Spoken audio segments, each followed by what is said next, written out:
বাংলাদেশে ক্রমবর্ধমান বেকারত্বের কারণে দিন দিন কোরিয়ান লটারিতে মানুষের অংশগ্রহণ বাড়ছে এবং ভবিষ্যতে বাড়বে।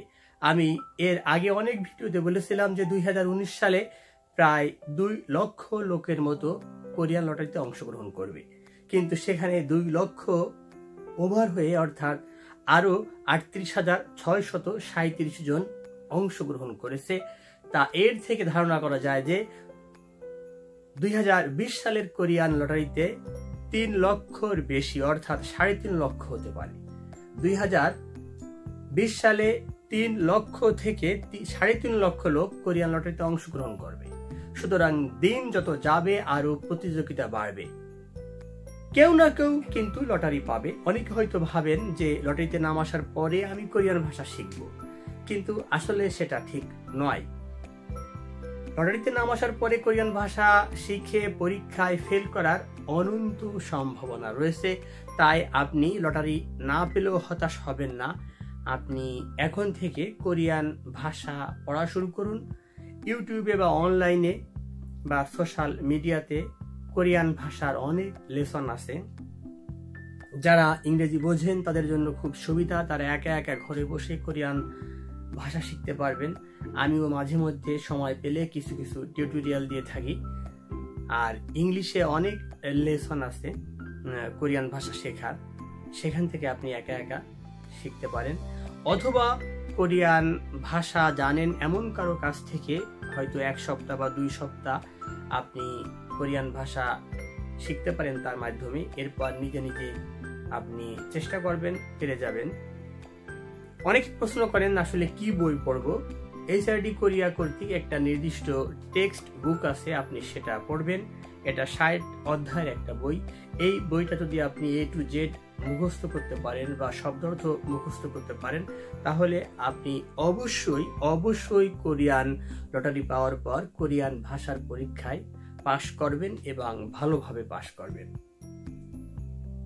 এই বইটা সাধারণত লাইব্রেরিতে পাওয়া যায় না। যারা কোরিয়ান ভাষা শিখান ইনাদের কোচিং অর্থাৎ কোরিয়ান কোচিং থেকে আপনি এই কোরিয়ান টেক্সট বুক যেটা 60 অধ্যায়ের এটা সংগ্রহ করবেন এবং আপনি একা একা এই 60 অধ্যায়ের সকল শব্দার্থ আপনি মুখস্থ করার চেষ্টা করবেন।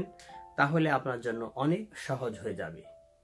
আপনি ঘরে বসে প্রত্যেক দিন 10টা 20টা করে শব্দার্থ মুখস্থ করবেন, নোট করে নেবেন ছোট্ট একটু কাগজে করে। আপনি হাঁটতে, চলতে, ফিরতে, খেতে, ঘুমাতে প্রতিদিন নিয়ম করে এখন থেকে আপনি 10টা করে শব্দ মুখস্থ করেন, তাহলে এখনো 1 বছর বাকি আছে। আর যারা পাসপোর্ট করেননি তারা পাসপোর্ট করে ফেলবেন এবং আগামী বছরের জন্য প্রস্তুতি নেবেন। তবে আমি স্বনির্বন্ধ অনুরোধ করব যে কোরিয়ান ভাষা না জেনে বা কোরিয়ান ভাষায় প্রাথমিক জ্ঞান অর্জন না করে কোরিয়ান লটারিতে অংশগ্রহণ করবেন না। এতে আপনারই লস এবং যে ভাইটি এতদিন ধরে কোরিয়ান ভাষা অধ্যয়ন করে চলেছেন তারও কিন্তু এতে মনক্ষুণ্ণ হয়, কারণ তিনি অনেক ভালোভাবে ভাষা শেখা সত্ত্বেও বা ভাষা জানা সত্ত্বেও তিনি কোরিয়ান লটারিতে অংশগ্রহণ করেও কোরিয়ান লটারি পান না, যে তিনি হতাশ হন, মর্মাহত হন। যারা কোরিয়ান লটারিতে অংশগ্রহণ করতে চান 2020 সালে, তাদের উচিত এখন থেকেই কোরিয়ান ভাষা ভালোভাবে অধ্যয়ন করা। মাসে 1.5 লক্ষ টাকা বেতন পেতে হলে আপনাকে কষ্ট করতে হবে।